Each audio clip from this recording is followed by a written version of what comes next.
Hello and welcome to DDOCast, episode 417, recorded live on Saturday, February 13th. I'm your host, Cordovan, DDO Community Manager, filling in for Patrick, who's going to be debating today. This week's screenshot. Arnok enjoys the Midwinter Festival in our 257th DDO Screenshot of the Week. And we like to talk about Dungeons & Dragons just about every weekend. You can watch us on Twitch, YouTube, the DDO forums, iTunes, and from the website, DDOCast.com. DDOcast is hosted by Cyber Ears, the awesome podcast hosting network. Shows are usually available within a few days of recording. The next show is most likely going to be next Friday or Saturday, and you can stay updated by following DDOcast on social media or through DDOcast.com, where they have a calendar. On the podcast this week, we have 2 weeks of community news, game news, and a DDO Debates with special guest moderator. You know him as the creator of some raids, systems, content, Steelstar. How you doing? Doing well. Also with us this week is Chai from the potentially soon-to-be-dead Sublime Permadeath Guild.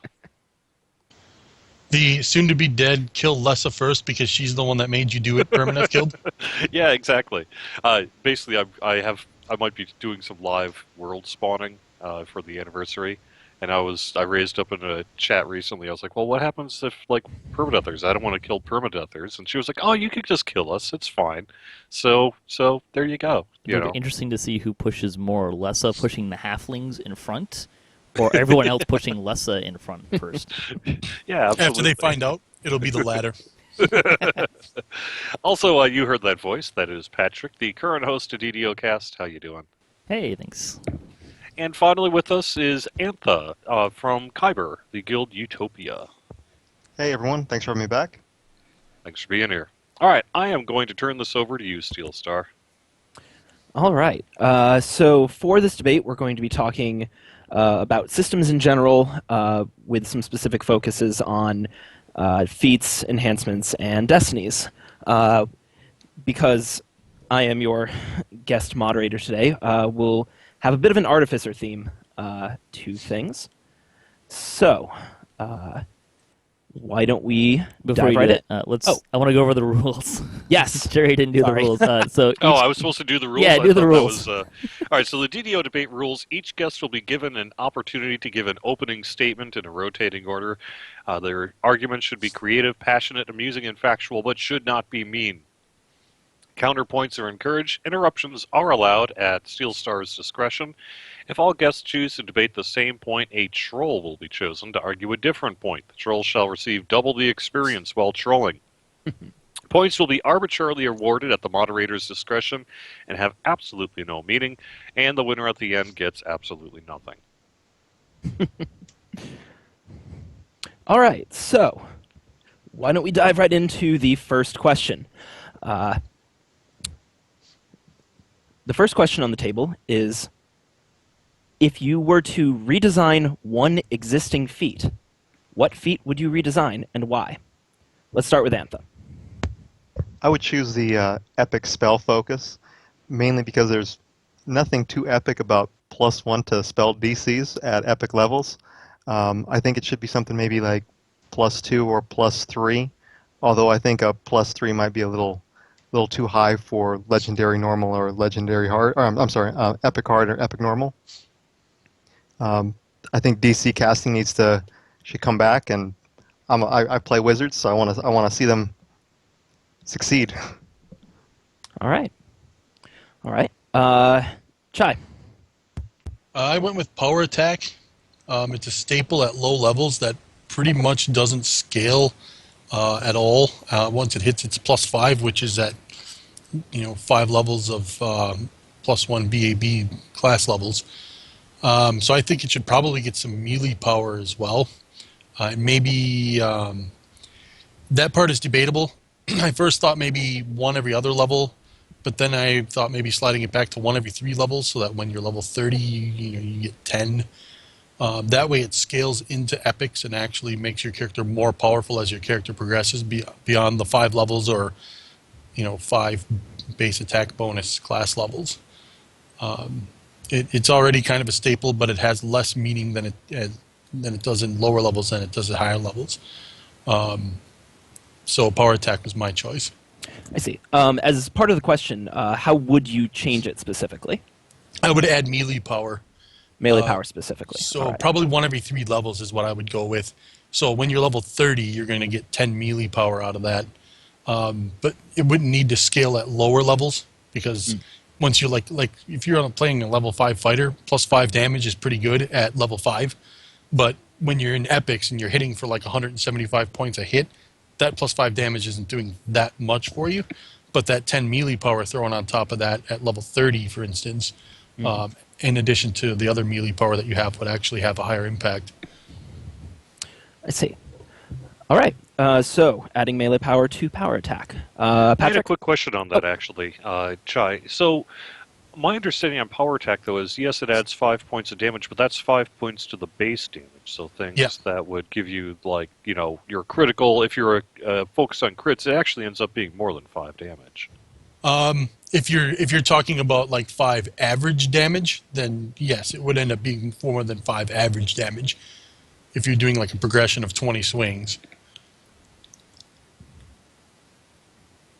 I'm just curious, because I know, it's only 5 points, but it's 5 points to the base, and that base is doubled or tripled or whatever on critical hits. So for a bard, you're talking about cumulatively over the course of an encounter, actually quite a bit of extra damage. That depends. I mean, turn it off on your level 30 bard once and see if you notice it. You know what I mean? Sure.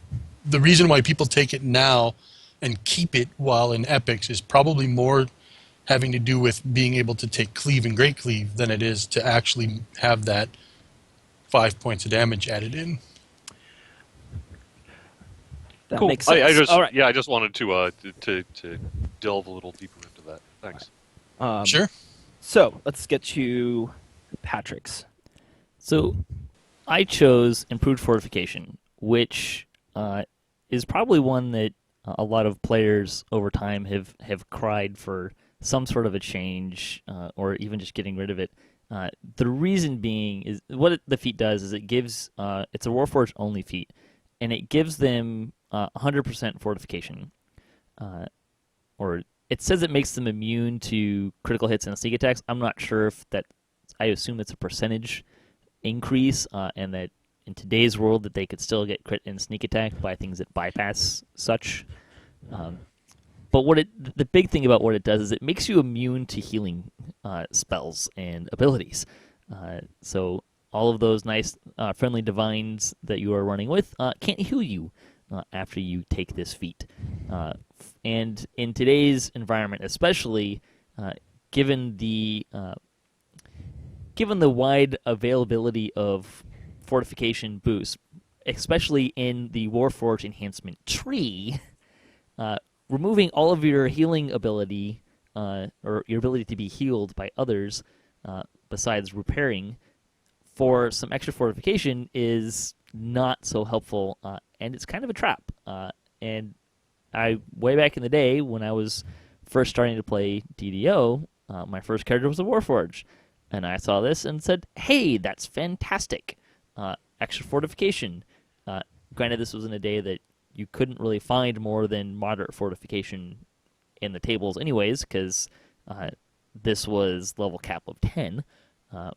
But I quickly found out that this was a very poor choice, and there were not enough wizards around to reconstruct me. And that wasn't really an expectation. Except for a few raids where you might have a Warforged tanking for cursing reasons, which even now is kind of less of a thing. It's just not a mainstream thing where a Warforged is going to be reconstructed a lot. Mostly it's going to be healing. So how I would change it is I would reduce the extra fortification, maybe give a little bit of a maybe 25 to 50% bonus.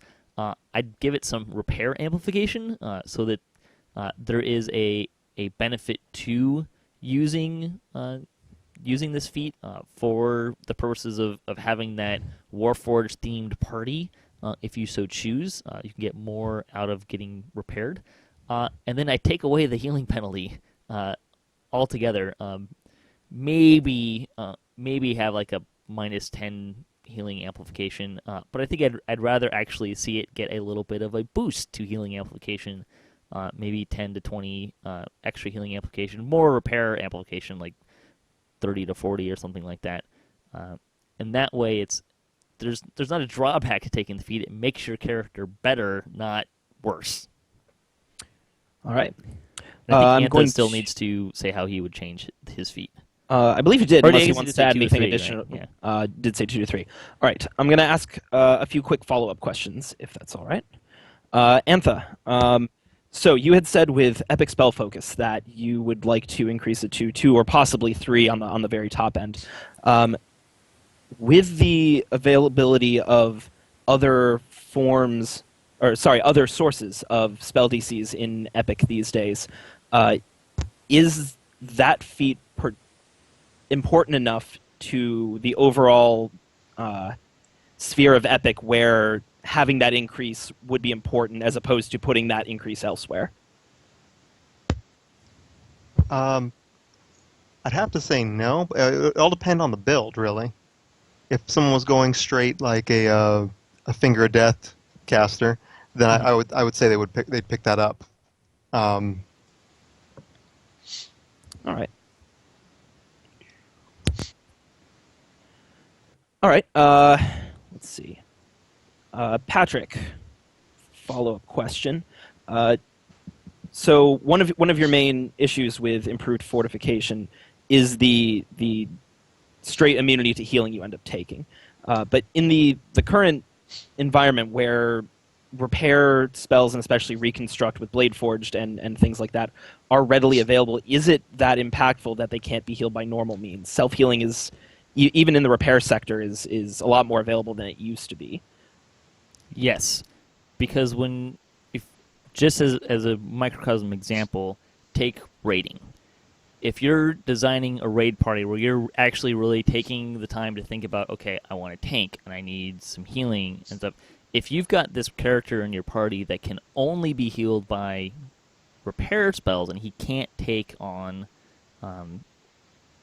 he can't be healed by heals, and maybe he's, say, a tank in your party, now you need to have a more focus on being able to repair him. Someone has to come prepared to do that. Self-healing can do a lot for you, but particularly when you get to kind of more of that legendary elite, legendary hard, and that kind of area, self-healing is only going to get you so far. And then you go back down to the lower levels, players starting to kind of get used to the game. A new player taking this feat is going to, if they take this feat, they're probably going to have some issues with kind of finding parties, and suddenly, I know not everyone is running with clerics, but some people do try and make a balanced-ish party, and if the cleric can't heal someone unexpectedly, that can cause problems. All right.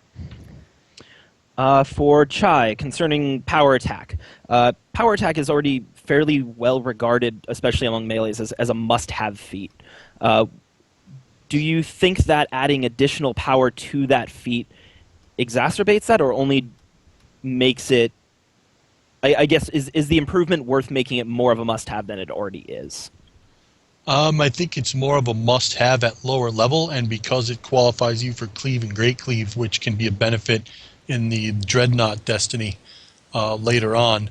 If it weren't for that, if I'm building a character that doesn't have Cleave or Great Cleave, I might actually forego that or switch it out in Epic levels. If it scales better into Epics, it's going to make me want to keep it more, as it's going to add some melee power on top of the fact that of the 5 points of damage, which reached its maximum potential at level 5 for a 1-to-1 BAB class. All right. That makes sense. All right, so we have come to the end of the first question. I am going to award 3 points to Patrick, 2 points to Chai, and 1 to Antha as we move into the next question. Oh, sorry. I did not provide you with time to debate those between yourselves. So if you have points to talk about that question before we move on, this would be the time to do that. sort of explain your point breakdown too, even though it's arbitrary. Yes. My point breakdown, I felt Patrick made a good point about the reduced fortification, about the ability in general, and especially in the current time of DDO, we try to a little bit less rely on having heavy drawbacks in addition to the benefits and go more for straight benefits. This is also something you tend to see in newer editions of the pen and paper game, and so I thought that that adjustment was a pretty well-balanced change to that ability while still keeping it kind of flavorful. So that's why the most points went there. I thought that Chai had a good point where power attack really does not scale as well in Epic as perhaps is justified. So I was curious with Chai's option with power attack. Were you thinking that like all the enhancements that tweak or improve power attack would also increase melee power? And would there be an additional benefit for two-handing, or is it just a straight? If they did increase melee power, that would be independent of that and not because of it, depending upon how much power they wanted to put into that enhancement. Which is curious. It wouldn't be necessary to increase the melee power award to power attack more, unless maybe if you were going to make like I don't know, like an improved power attack or a greater power attack, something like that, then maybe you could do something where both of those things scale and not just the points or not just the melee power. Something that power attack was a requirement for.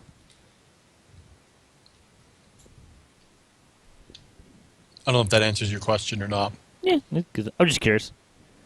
Because in like, say, 3rd edition D&D, it did have like an improved power attack where you can go up to 10, negative 10 to hit, and then add 10 to your bonus for damage, for instance.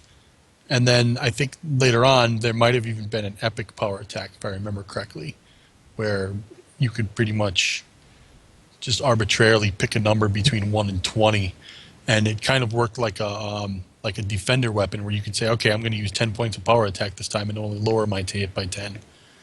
That kind of stuff is, good for the paper and pen game, but since we're already kind of using the melee power mechanic for scaling purposes in DDO, that's kind of what I chose to add on rather than more points. Because that's already the mechanic that's chosen as far as how to make things scale well enough without becoming overpowered, so to speak.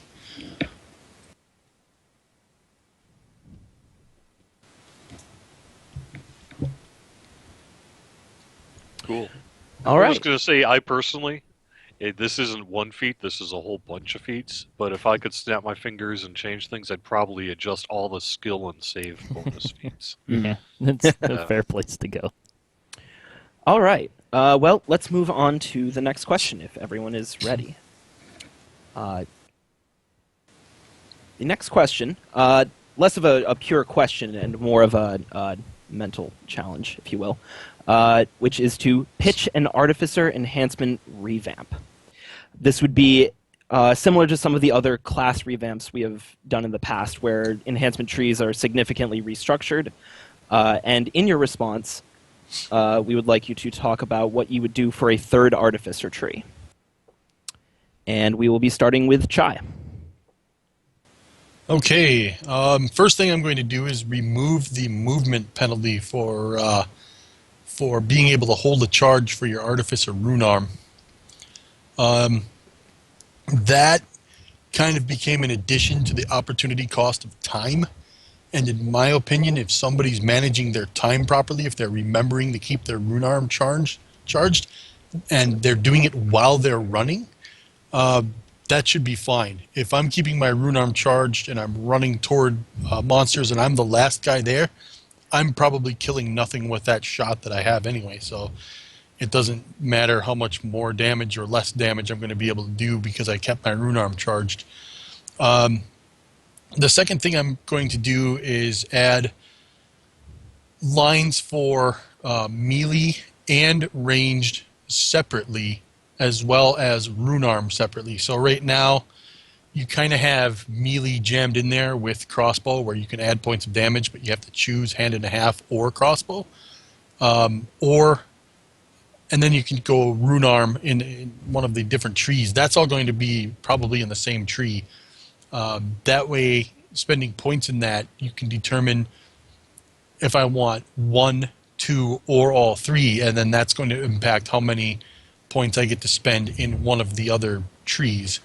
The second tree would probably be Arcano-Technician as the caster tree, where I can ramp up my DCs, ramp up my spell power for damage, get to choose SLAs like I get to now.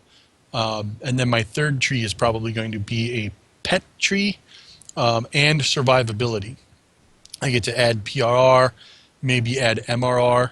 Some of that would be focused on different enhancements and feats, like adding fortification might require the construct essence feat. The reason for that is because I feel that if I pick to go crossbow, I can't then be as effective at swinging a weapon at the same time. Maybe I want both of those and less rune arm. So I can choose to melee in situations that warrant that, crossbow in situations that warrant that, and I can choose how much more power I want. And I feel that the 80 enhancement points is an effective limiting factor, because eventually if I try to go up all 4 of those, for instance, I'm going to run out of points before I get super powerful in every single one. So that's limiting enough. All right. Next is Patrick. So when I look at the trees that we have right now, there's the Arcano tree, which could use some tweaks and be more castery, more buffs to castery stuff, but it's kind of a nice thematic tree. The other tree, the Battle Engineer, it kind of strikes me that, and even it's almost laid out this way, it's almost 2 half trees kind of put together. You've got stuff with the rune arms, and then you've got kind of some weapony stuff, which is mostly just plus to damage for, as Chad was saying, either a hand and a half or crossbows. So the main thing that I want to do is take the Battle Engineer and split it into 2 trees. One tree is going to be kind of more about the weapons, so that you can keep that line of damage for crossbows, endless Palisade. But what I want to add into that is some special attacks. A lot of the trees now have click attacks that are a little extra damage, might have a special ability, stuff like that, so that you have some more options for how you attack in that tree. I also want to kind of have some things that support both melee and range, kind of like Deepwood Stalker, that has, there's some stuff in there that gives you melee and range power. There's a couple places where you can get you pick one enhancement and you get a melee and a ranged attack. So I'd like to see some of that kind of stuff. I'd also like to see a little bit of defensive options. Maybe if you have this kind of armor, you can get a little bit of extra AC or PRR or something along those lines. The other tree, and the only thing, I'm terrible at names, so it's kind of a tinkery tree in my head, is going to focus on the rune arms. And some things that I'm kind of thinking here is, like, the more charge you have, maybe you get a little bit of a speed boost. Maybe you get a boost to PRR or MRR based on how charged your rune arm, which then kind of plays into a little bit of fun tactic things of firing your rune arm, of course, gives you extra DPS, but also leaves you a little bit vulnerable for a short period of time. So it kind of gives a little fun tactical thing going there. I'd also like to see some imbuement stuff. Maybe something like Arcane Archers has that elemental imbue tree where you could do something similar to that. So while you're maybe some sort of limitation, so that it's not just any weapon you pick up, but maybe when you're wielding a rune arm, you get you can pick at an elemental extra damage that scales with spell power, just like the Deepwood elemental tree in there as well. And then just to go really crazy in this tree, I think it'd be really fun and interesting from a build perspective if there was something probably at tier 5, maybe a capstone, where you can treat a rune arm as a light shield in terms of feats and other enhancements and benefits. All right. Interesting. Let's move on to Antha. Okay. First off, I think the artificer trees are great. I don't think there would be too much revamping in them, other than if I was doing it personally, I think I'd move some stuff around. That said, let's talk about the what is it? The Arcano Technician stuff, like maybe. Let's see, I have it written down in my notes here. Can't find it right now. Stuff like maybe the Uncaring Master, the Imbued Defender, that whole line up there. I think I'd move that maybe into the third tree, which I'll talk about later, and take out the what is it? The alchemical things in the core, and also add that to the third tree. Having the third tree be kind of more of a crafting and that alchemist feel that artificers have. And with the Arcano Technician, adding more to the DCs, maybe some MRR abilities, or just to boost that up a little bit. But I think it's a pretty good tree as it stands. For the Battle Engineer, like Patrick said, I would like to see maybe doing the thing with Deepwood Sniper, where you get a melee and you get a ranged ability in there, something maybe like Headshot or Sniper Shot, even though Sniper Shot might be a little broken for a full Artificer build. And what I would like to do would maybe move the core enhancements from the Battle Engineer over into the third tree. Just make the third tree all about kind of more flavor, where if you're gonna move over to that third tree for little picks, and have it focus on crafting as well, and embedding your armor with the enhancements like they do. When you say crafting, I'm just curious. So are you talking about like the Kenneth crafting system, or are you talking about more about affecting what you're wearing? Both.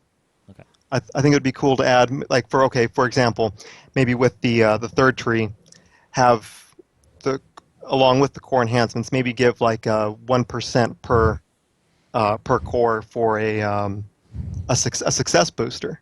So that would give you what, like 5 at cap. That wouldn't be too bad.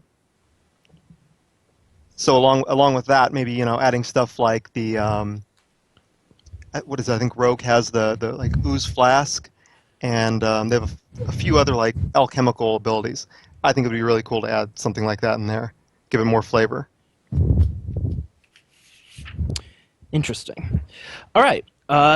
So let's move on to you all asking each other questions about these pitches. Try to keep them to kind of quick reactions, just for the sake of time. So there is, I would say, to try what I was saying about the rune arm movement penalty, there is a way to remove that in the tree. In one of the It's trees. tiered to a tier 5 enhancement, though. Yeah. No, I mean- just wanted to point out, partly for our listeners too. Yes. But I would like to see that go lower, if it wasn't just removed altogether, or maybe it became part of the first or an early core or something.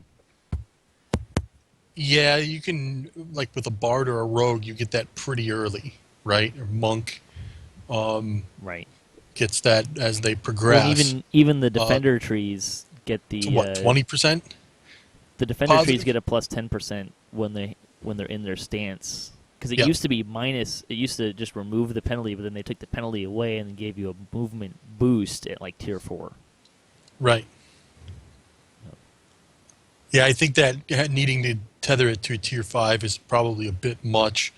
I'm thinking about removing it completely. I don't necessarily think that artificers need additional run speed, but I think removing the penalty could be something that you wouldn't even have to pay for. They would just remove the penalty, because time, as far as I'm concerned, is the opportunity cost to using your rune arm the most effectively. It takes time to charge it, so it's on the player to then remember, okay, I'm running from this last encounter to the next one.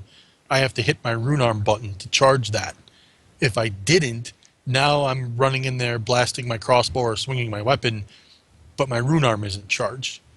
And that would even make it, that also pertains to what you were saying about if you're going to add benefits to that. Like if you're going to start adding MRR benefits or PRR or possibly shield use benefits when it's charged, and they have to now think, do I want to keep it charged, or do I want to blast? Well, first you have to charge it before you can even start thinking about any of that. And that kind of goes along with, mana management is another opportunity cost. Time is kind of the artificer opportunity cost management that a player has to think about when they're playing that class. Because that's already there, I don't think speed needs to be another opportunity cost. You know what I mean? It's kind of double dipping. Well, and penalty-wise. they did remove it from the defender tree too, so I think there's kind of a precedent there now. Yep. And since everybody else has, well, I don't want to say everybody else, but a lot of classes did get boosts, removing the penalty, but maybe not adding boost. Like a boost would probably cost AP, but removing the penalty probably wouldn't need to cost anything. So, Patrick, for your shield, would the shield take the place of the rune arm with giving you all the benefits of that? Well, you wouldn't get like it's treated as a shield in the sense that it's giving you AC or anything. I was thinking this was more of the shield thing was more of a fun, slightly less serious, but okay, let's really go for it kind of idea, because artificers don't have a lot of defensive stuff going for them, and there's this idea that if a rune arm can be treated as a light shield, opens up some interesting, or maybe a light shield or a buckler or something like that. It opens up some interesting cross-classing things. Like if it's a light shield, now you can kind of pair it with the defender trees, or you can. Can I use take some the of shield mastery feats? Exactly, you can take the shield mastery feats if you want to be a melee artificer. Which you don't see a lot of melee artificers. You just don't really see them very much. So it was kind of a nod to that. Yeah, it was just kind of a fun little thing that to throw in there. Like, what would it look like if an artificer could treat a rune arm as a shield? That's an interesting idea. And I like that because you even see the swashbucklers can use the rune arms. So why not? I put it in the pitch as a light shield, so you can't, because there's already a way to swashbuckle with the rune arms, but I didn't want to stack in the shield benefits necessarily on top of that.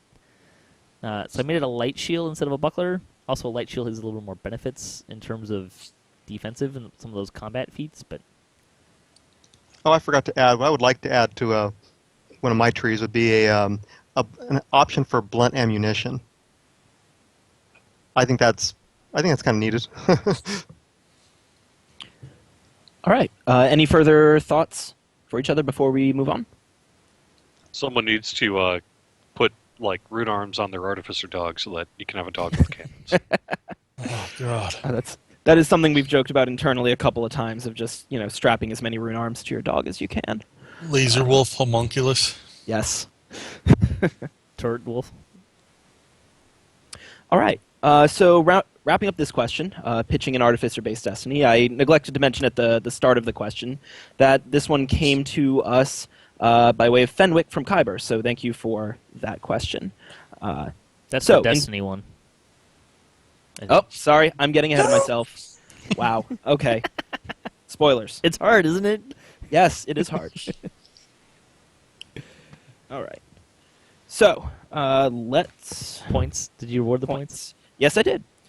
For this category, I awarded 3 points to Chai.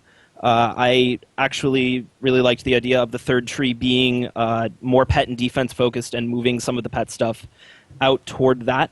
And I thought that you defended the point about rune arm movement speed very well. Sweet. I awarded 2 points to Antha. I really liked having the third tree be flavorful more around the alchemical side and crafting bonuses of Artificer, as I feel like those are a little bit underserved, and I thought that was an interesting take on it. And then 1 point to Patrick. I actually really like the idea of a rune arm as a light shield. I think it would be kind of an interesting build overall. It might get a little crazy. Yeah. But, I mean, that's a lot of what DDO builds end up being about, is these kind of crazy, interesting little things. All right. Moving on to the next question. which comes to us by way of Fenwick from Kyber. So thank you for this question, Fenwick from Kyber. Which is to, in a very similar vein, pitch an artificer-based epic destiny. Our epic destinies in DDO are not specifically categorized to individual classes, but there are definitely themes, and so when the Epic Destiny system launched, it was sort of clear there was not a very specific home for artificers within that. So, were you to make an artificer-based Epic Destiny, what would that look like? And we're going to start with Patrick. So I know the destinies aren't necessarily really specific, like you were saying, but I think there's a really nice correlation you can make with the Grandmaster of Flowers tree is very much monk-based. And one of the first things that does is gives you, makes your unarmored attacks actually decent. So in that vein, now, the first thing I think we need to do is give you rune arm proficiency. I've kind of been waffling over whether that should be a twistable ability or a core ability. I think it should probably stay in the core, so not everyone can just pick up a rune arm whenever they want. But I think if you want to use rune arms in your build for a little while, this is the destiny for you. It gives you that option. I want to pull in some of the rune arm buffs from the existing enhancement trees, such that if you were, say, an artificer who had invested in these enhancements tree, I think it'd be great if you could move your full charge. You get a full charge while moving. Currently, you can get up to I think tier 3 while you're moving. So get a couple of things in here that let you increase how much charge you can have, 2 steps of your tiers while moving with the rune arm charged. And then I kind of would also like to play around with some of the stuff. Like the artificers get these weapon imbuements and can imbue stuff on their armor and some of those abilities. So I'd like to see some stuff with that, maybe some SLAs to give some buffs to your weapons or your armor, maybe in your cloak. Some stuff like that really kind of tweaks how you get to how your gear functions with you, just like an artificer has right now. And then I'd also like to see some stuff to play around with a little bit of the artificers get some benefits when they use consumables. So particularly with potions. So I'd like to see some benefits with that, where when you drink a potion, you get to raise this minimum level up to your, up by 5 levels or some 5, 10, 15 levels or whatever for a tree, and kind of play around with some of that stuff. All right. Interesting. Let's go to Antha for the next one. Okay. So like Patrick said, I think the rune arm usage would be important in a core ability, so you couldn't kind of twist that in. Everyone would be running around with a rune arm. But I think my focus more would be kind of a cross between the sorcerer and the Shirati champion, because according to 3.5, the artificers have draconic heritage, just like the sorcerers. So I was thinking maybe going off something like that and giving them the abilities to imbue their crossbow shots with some of the upper tier abilities that you see on some of the shroud items. So I think it's like acid blast and the freezing. What is it called? The freezing strike that the dragons shoot out. Mm-hmm. So give them something like that. I think that would be really cool, and then maybe branch off from there and give some kind of resistance, since they don't have evade.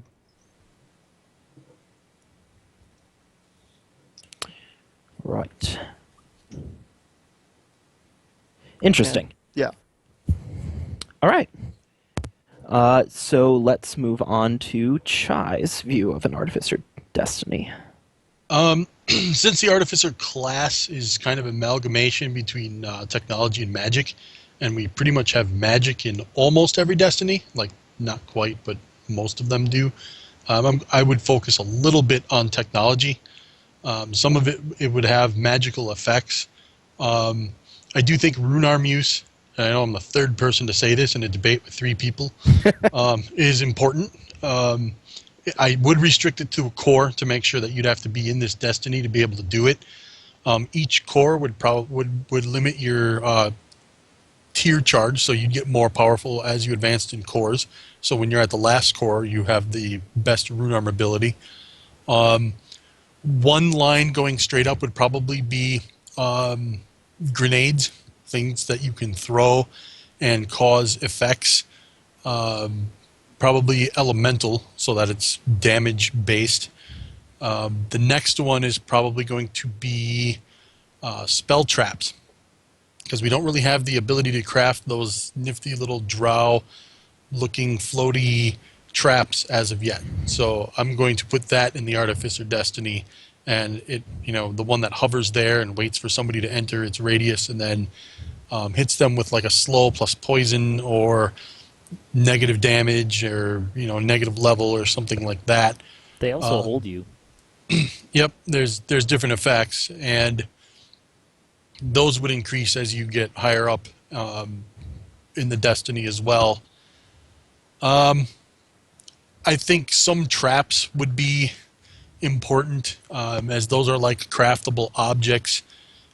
Snare traps, things that limit mobility, things that debilitate and debuff. Probably some damage and more physical damage for those, because we already covered the magical damage with the magical floaty traps, whatever you want to call those, spell traps, spell wards. And then I'm going to grant repeater proficiency as well, so that people can use those. That could be an option for them that they don't normally have if they didn't build it into their character. And the last one is going to be more imbue-like, with going up, being able to imbue their weapons to do more damage and splash damage, kind of like the Shroud tiers worked, where the first one was like a burst, the second one was like a blast or whatever, something like that. And then the capstone in the Destiny, or the what do they call it, the epic moment, that one is going to be where you craft an item, and that item is almost like instead of a bomb like in the tier 5 mechanic tree, it's going to be more like a homunculus that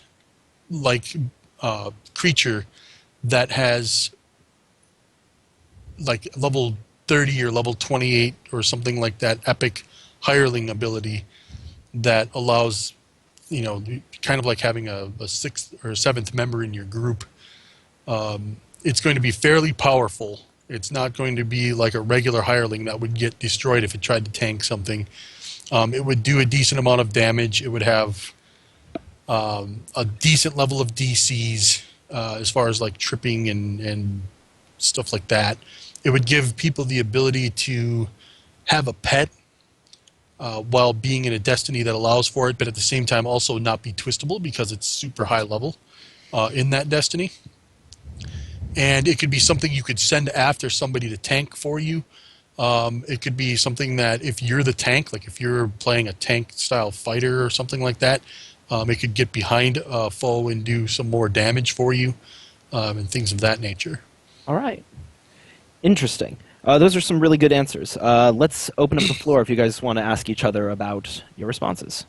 So something I was thinking about when Try was talking about his is, I think we should be able to create a mage fire cannon, kind of like you can do the flame turret for an artificer. Sure. But get a mage fire cannon going. Yep. That could be kind of fun. Anything that's more, I kind of went the technology route, but it can have a magical effect. Well, mage fire is pretty technology, right? I mean, Yep. plant some Absolutely. turrets everywhere. That'd be fun. Or even like one of those ballistas. It wouldn't have to be the ones with the exploding bolts. Like you could just put it there and somebody can use it for, 2 minutes or something like that. When you were talking Same about like imbuing, you kind of gave me Sorry. the idea. What about imbuing your armor or your weapon with an augment slot, but an augment slot that only lasts while you're in a dungeon? So after the dungeon, it either falls off or the augment disappears. So you can go trade in countless numbers of your dragon with the runes and giant hold. Good use for them. We should have pitched that in the artificer revamp of being able to create augments. I know. Oh man, Missed opportunity. might have got 3 points on that one. Yeah, augment crafting would be pretty cool. Fun.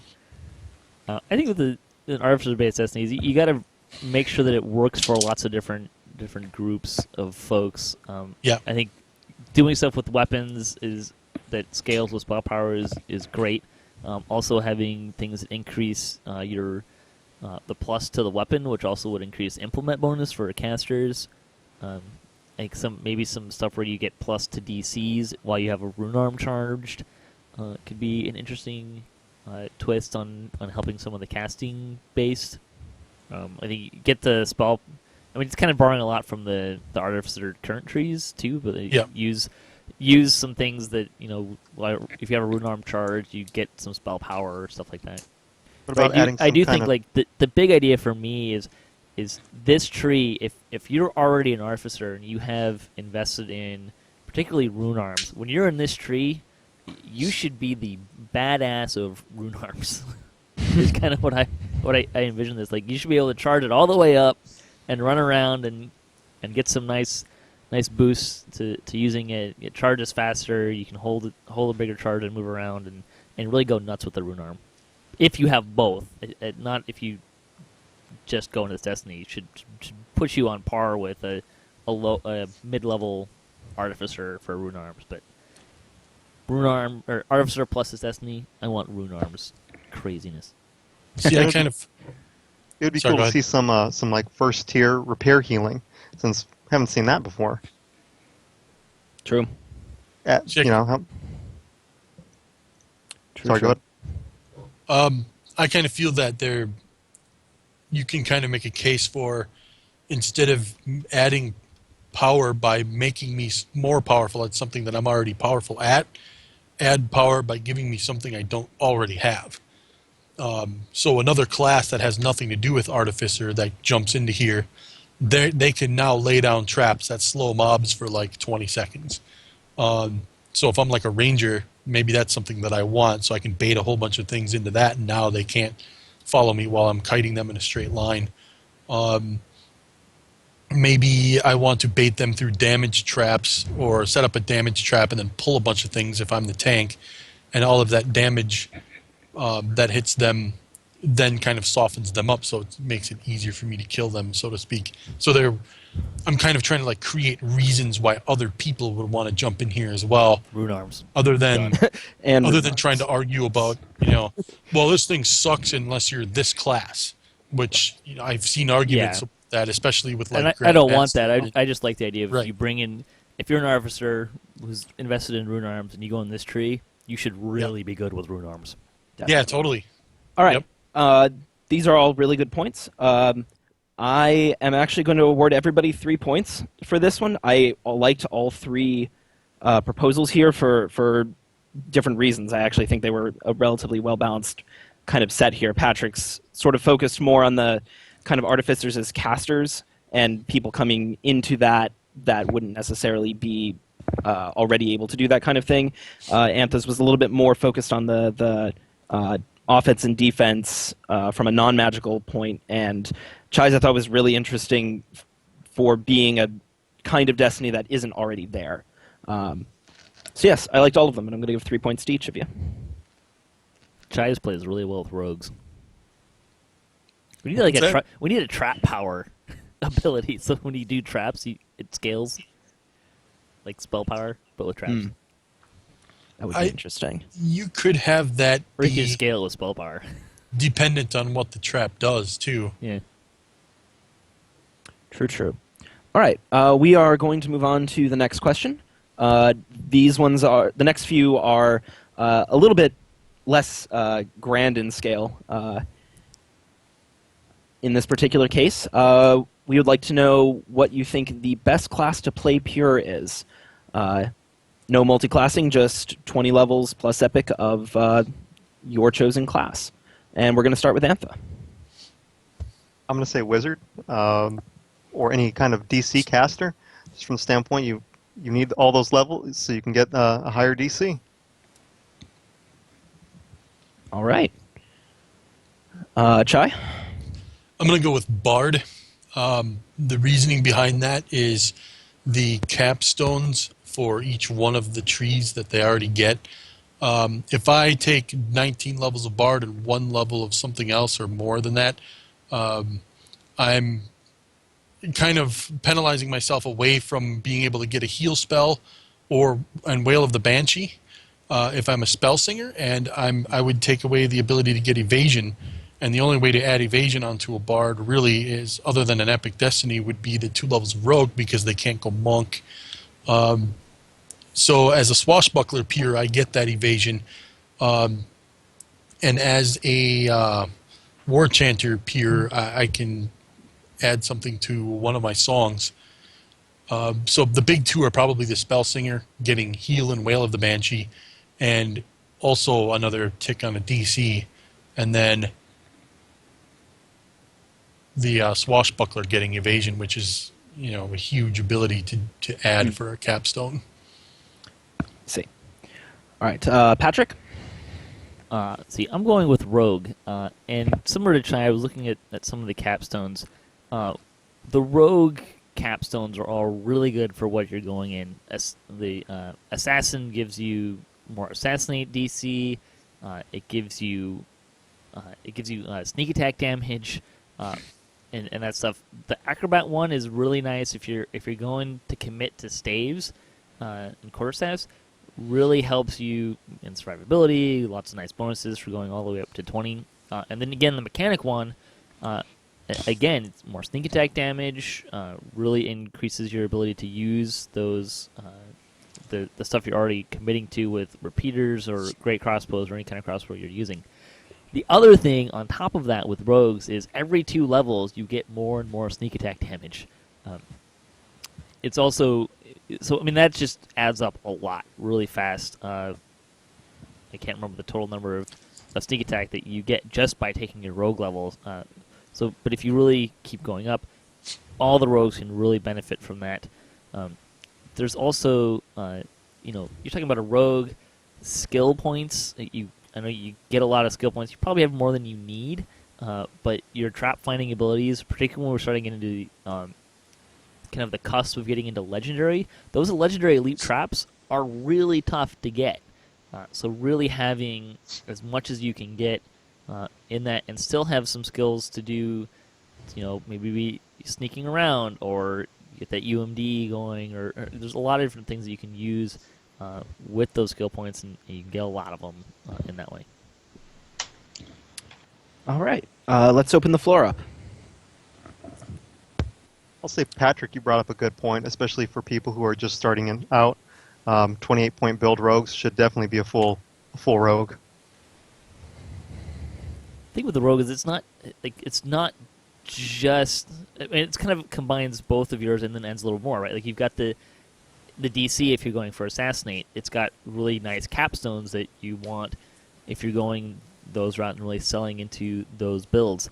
The DC casting, you want as much as DC as you can get, but inherently losing 1 level of your class other than the capstones isn't going to affect it too much. With the bard, swashbuckling, evasion, okay, sure, is great, but evasion isn't the end-all, be-all that it used to be.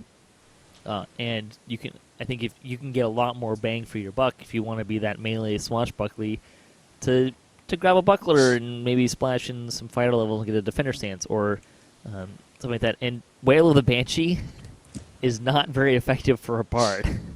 It does a little bit, but you're probably going to be struggling in the spell pen, and it's the completely wrong school. Bards have no DCs to necromancy. Here's the thing with Wail of the Banshee. If I'm having problems doing anything with my enhancement DC, I'm going to click my Wail first, and every time it fails, it's going to de-level the mobs. And then I'm going to jump out and mass hold everything. I can use it as a debilitation device, even if my DC absolutely sucks eggs. I can just use it as like a circle of death, so to speak, or a symbol of death. Sorry. Yeah, but you're going to be fighting drow and devils half the time, and your spell pen's not going to get through. And I can't really, I don't know if there's an argument against a heal spell. The heal You spell just nice. got nailed by that undead beholder for like 25 points of con damage and a couple of negative levels, and that heal spell just puts your con rate back to full, puts your hit points rate back to full. You don't get that for 19 Bards can levels use above. heal scrolls just fine, and I I was able to heal just fine on my bard before they gave me a heal spell. I can do That's this my without argument. making a concentration check with the spell. I would rather, if I'm a spell singer, I'm getting the +4 charisma. I'm getting the Wail of the Banshee, which I can use to de-level mobs, and every once in a while it's going to kill something. I can heal. If I'm already a swashbuckler and I don't want to take 2 levels of rogue, evasion on top of all of the other survivability things. Like, one thing that's being forgotten here is that stacks. Like, if I've got decent PRR, I have the decent miss chance. That evasion is stacking on top of all of that. It's giving me defenses against other forms of attacks. I'm good in melee now, and if somebody starts throwing lightning bolts and acid splashes at me, I'm good against that as well, rather than having to take damage from it. Most of the time, I'm not. That's why I feel like going from level 19 to level 20 on a bard just has high impact in multiple areas. I'm just going All to right. stab things in the kidneys. Fair enough. All right. Unless anyone else has something to say on the subject, going to move on to the next one. I'm going to give 3 points to Patrick. I thought the point was pretty well made about rogues and how essential those couple of levels are. 2 points to Chai. It was a very good point about Whale reducing the saves even if you can't land the actual main effect. And then 1 point to Antha. I do like the bard capstones, just for the record. I was just going I to was say, just I don't going think I've for it. ever made a swashbuckler that wasn't a pure bard. Yeah, I mean, I when building out the tree, I fiddled with a few different builds, and I think there are some really good splash swashbuckler builds out there. But in terms of just kind of raw power, I never quite got a build that challenged the pure 20 swashbuckler in terms of a swashbuckler focused build. I see what you did there. Fiddling with the builds.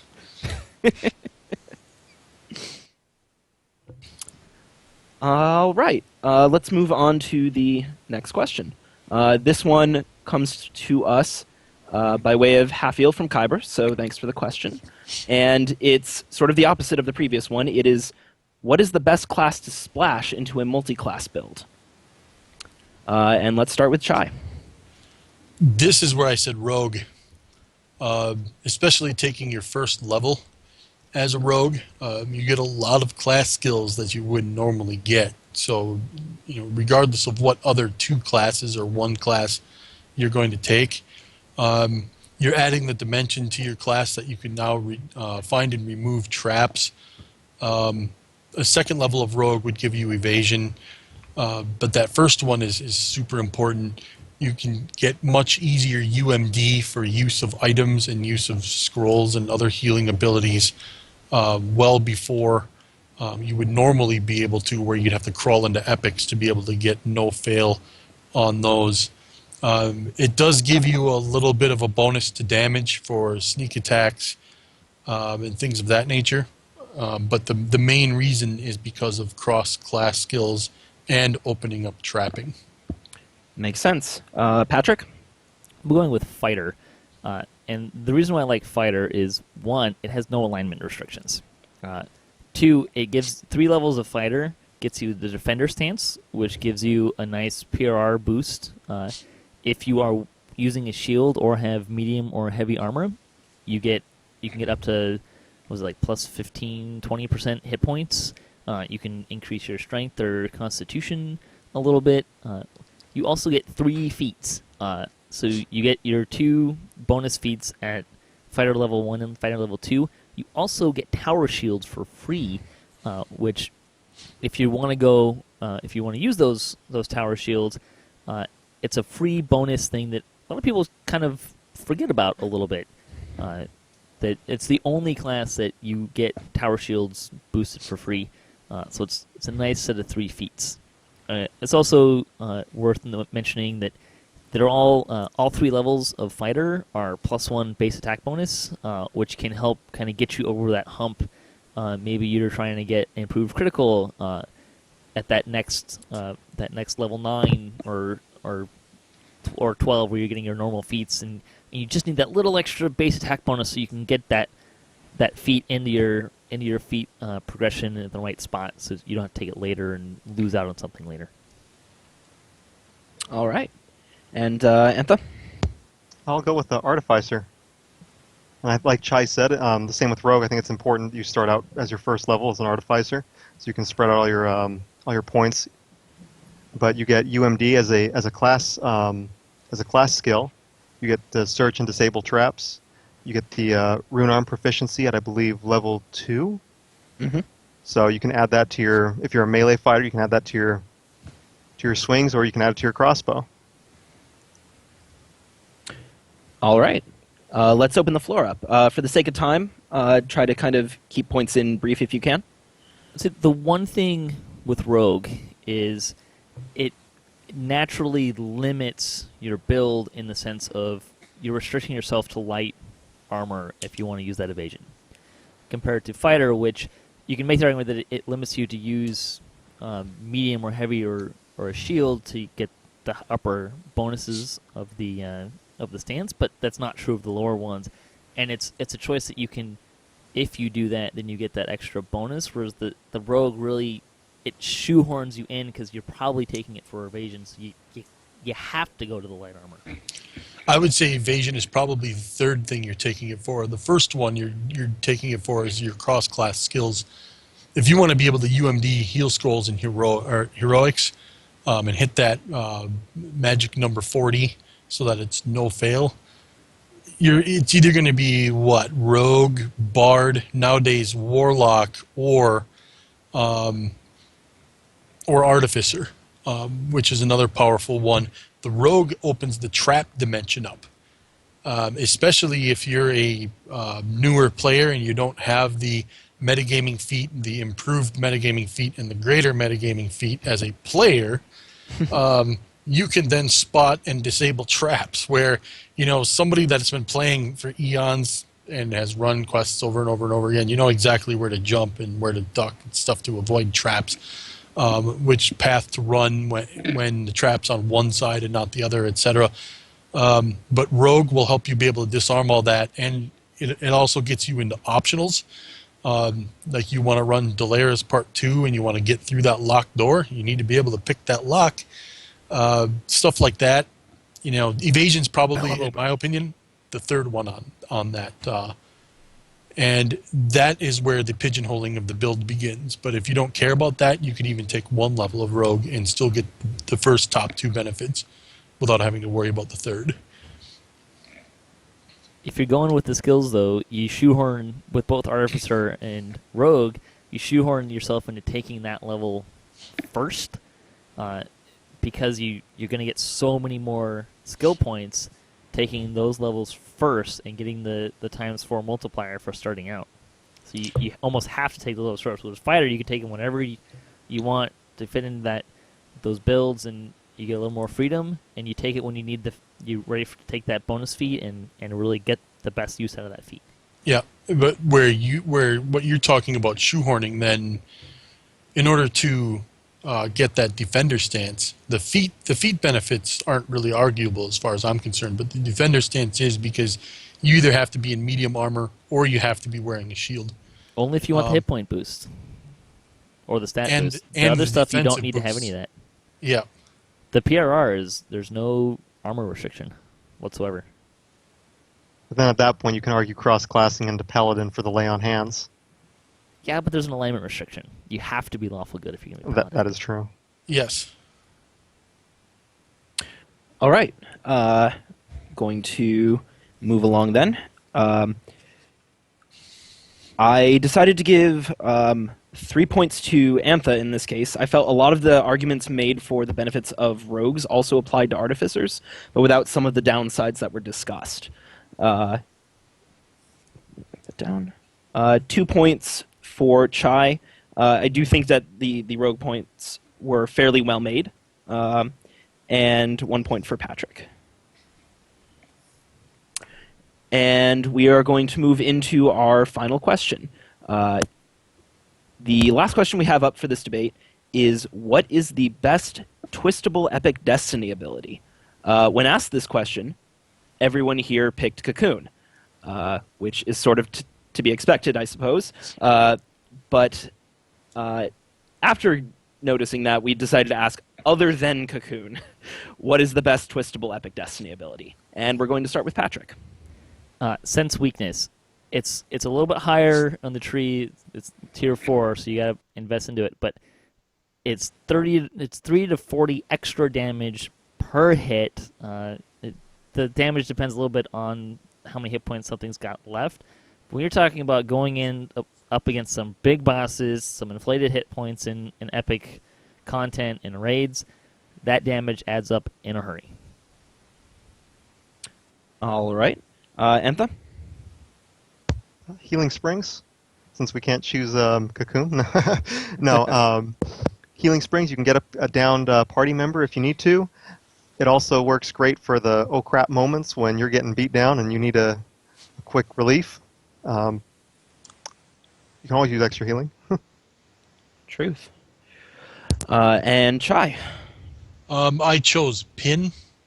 It gives you the ability to add some extra crowd control regardless of your build, because anybody can have a thrower, and it doesn't rely on a DC. So as long as something is standing still, you can get the drop on it, and you can kind of target the worst of the mobs that spawn in that encounter. So if there's a champion, or if there's an orange named or an orange named champion, you could pin that guy, and then that enables you to do a lot more damage to it, while it basically can't do much to you, and take that out of the equation.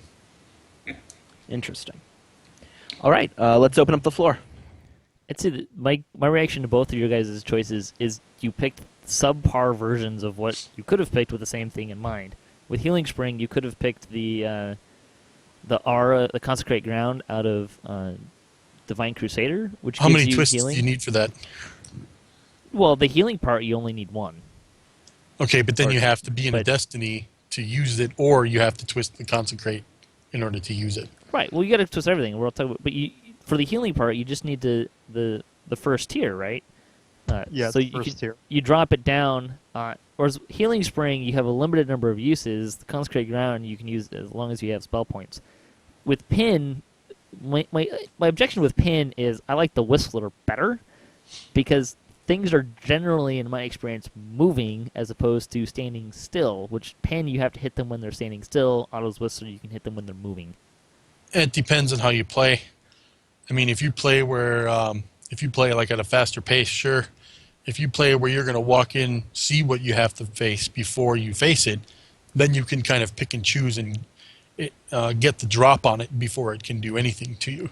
Have Where you seen Otto's me play Whistler- permadeath? Have you ever seen me go that slow? Yeah.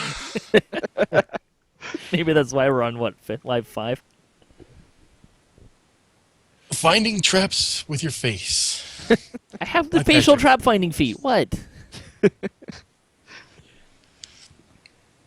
No, I'd prefer to get the drop on something first, use it, take it out of the equation, and then deal with its buddies, rather than be like, oh crap, it's chasing me now, I'm about to die, and then have to use the feat. So proactive versus reactive. I agree with Chai, especially in those higher level dungeons, Epic Elite. It's a valid argument. I just like Whistler better. It fits what I'm doing better generally. Sure. Any specific thoughts on sense weakness? I don't think it's necessarily a bad choice, but it is a situational choice.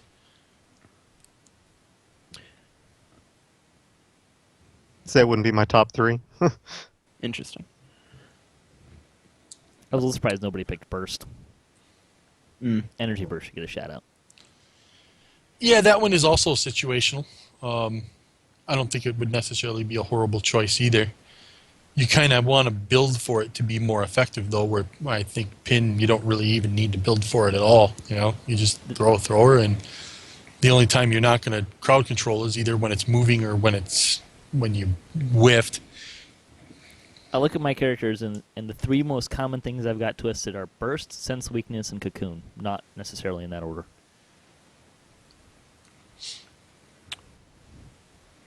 All right.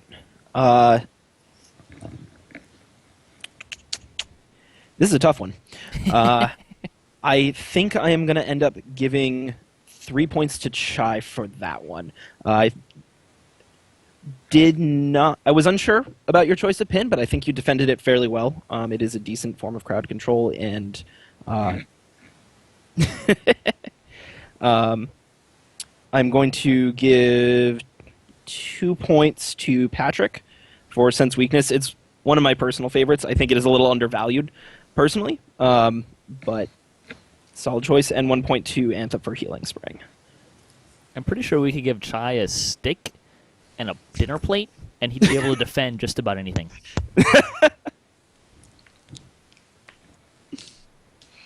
At least to some degree. Thanks, Steelstar, for moderating our debate. I'm going to try and speed us along here because we went a little bit long with the debate. It's a great debate, though. Thanks, guys. Some really fun questions, and I think it went really well. Before we get into game news, we have a second screenshot. This comes from Gan bouncing on a guild airship, the 258th screenshot of the week. I like the perspective on that. It looks, because I think that's the bow of the ship, right? The Yeah, yeah. But I'm it actually looks like not he's actually entirely standing sure. on a spire. Yeah, I'm not actually sure how it was done, to be honest. It's a clever camera tricky- work. Yeah, really. So the big news for the week, Update 30 is on Lamania. So we'll kind of cruise through some of the notes. Armageddon! Yeah. Yep. I do not have that soundbite, which is probably for the best. So let's see. Gnomes are here on Lamania. Deep gnomes get bonuses. So this is not these first things are not actually in the release notes, but they're stuff I pulled out that I want to mention before we get too far in. Deep gnomes get bonuses to both intelligence and wisdom. They get a penalty to strength and charisma. Regular gnomes get intelligence, a boost to intelligence, a penalty to strength. There is content in Update 30. It will likely be available for preview in the next Lamania push. It's not currently in there. And at this time, Kenneth Crafting Update is being pushed out of Update 30 so that they have further time on it to consider what they should do with it. Sorry about that. It happens. I would rather see things- it. I would rather see go. a little extra time taken on it and make it better. I agree. It's one of those things where, we released a really significant random loot update at the end of 2015, and we need to balance Kenneth crafting between where does it fit with random loot, where does it fit with named loot, all that sort of thing. And there just wasn't enough time to really find and implement that balance in time for Update 30 here. There's also been a lot of feedback that random loot was maybe could have been a little bit more polished. So I think players want to see Kenneth crafting to be more polished than not polished too. So the other note before we get into is the Arcana Technician tree changes are not meant to represent a full Artificer pass. They are simply changes. Steelstar was generous, put it together in his spare time. Thanks. Yeah, Because he wanted no problem. wanted, even though a full pass didn't happen, it fits in with their previously stated shift of being willing to make small tweaks to classes before they have time to provide a full dedicated pass as described. So gnomes are here. Gnomes have arrived. They're free to VIPs. The Iconics, is the Iconic free as well? Correct. So that'll be fun.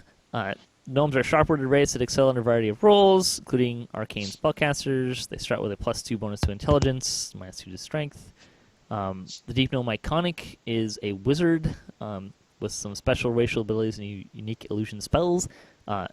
They get Phantasmal Killer as a spell-like ability, which is kind of fun. Although, admittedly, it's probably the worst instant kill spell available since it's a 2-save spell and single target. But it's still a good little nice 5 spell points to do that is great. So other things, And it's an illusion spell, right? And Yeah, it is an illusion the spell. gnomes have ways to increase their illusion spell DCs and things like that. So Yeah. There are other things happening. Cannons crafting. The new randomly generated loot can now be deconstructed properly, and there was much rejoicing. yeah, we wanted to make sure, even if we were pushing out Kenneth crafting a bit, that we at least allow the new random gen loot to work with it. So Which was probably the bigger part of the outcry of the random loot changes versus Kenneth and getting Kenneth crafting updated was more, we can't deconstruct the new stuff, which kind of put a hold on a lot of crafting. Arcane Archer now has a new active Tier 5 ability called Final Strike, which deals an area of effect damage on hit and deals additional damage to injured enemies based on the hit point total of the enemy, which can be kind of fun. Cone Shape from Soul Eater has had its casting time reduced. Some changes to Arcano Technician. The first core now grants plus 10 electric spell power. The fourth core Lightning Bolt is now a spell-like ability, which is kind of fun. Lightning Bolt now passively grants plus 1 evocation DC. I assume that's the ability, not if you take the spell, memorize the spell and cast it, you don't get plus 10 evocation DC, which would be a little weird. The fifth core also gives plus 1 to evocation DC, and the sixth core now grants plus 4 intelligence instead of 2. Evocation focus now has 3 ranks instead of just 1. There's a new Tier 5 enhancement, Arcane Mechanism. While ruling a rune arm, gain plus 10, 15, 20 electric spell power, and 5, 10, 15 universal spell power. Prerequisites for all of the pet have been removed. Perhaps the most amusing note of this series, Imbued Defender is now Imbue Defender. yeah, that was a critical one to get. A grammar Nazi got caught in the tree. Yeah. It was more of a flavor change, really, when you sort of read the ability. Imbued Defender. And then the next line, though, still calls it Imbued Defender. Now grants a passive plus 5 electric and 2 universal spell power, and Arcane Engine also does the same. I actually did see a forum question just before we started the show on Imbue Defender, which is that the passive electric and universal spell power in addition to its previous effects? Yes. Yeah, with those, it's in addition to the previous effects, it also grants the bonuses. That's what I thought, but yeah. Exalted Angel's Excoriate ability now has been fixed to no longer stack its effect on itself too many times. We've been seeing that crop up with a few different abilities of late. Yep.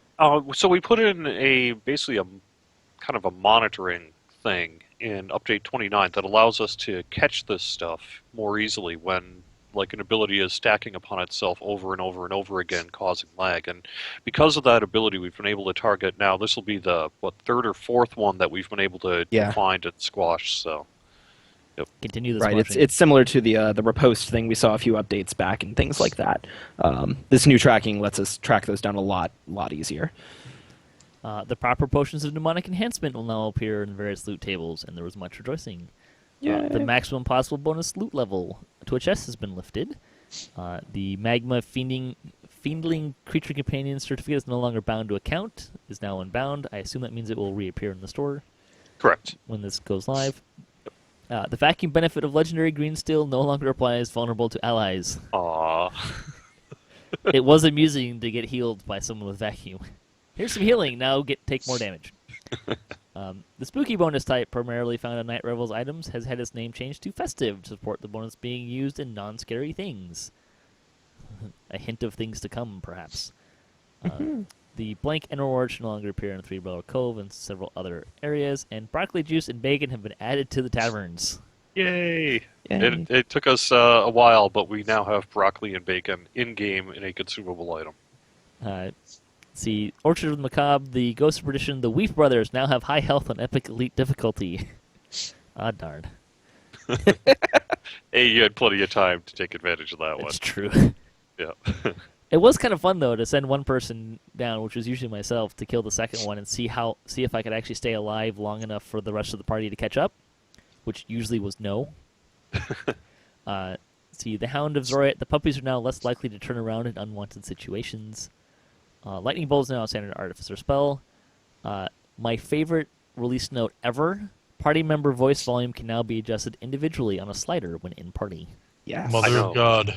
I know, isn't that amazing? I didn't realize this change was actually in Update 30, and so I was putting together the release notes this week, and I came across it in the sort of the release note information, and I was like, double take. I was like, what? No, really?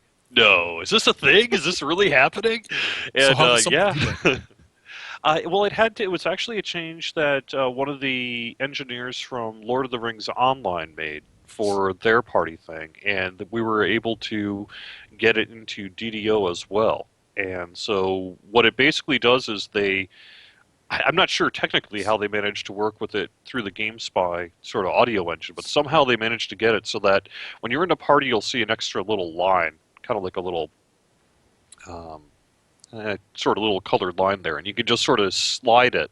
By default, it's at 50% essentially. So if someone's a little bit too loud, you can turn it down. If someone's a little bit too quiet, you can turn it up. Oh God, that is awesome. I'm Yeah, an audio yeah. guy. I moonlight as an audio guy all the time. Oh, this makes me so happy.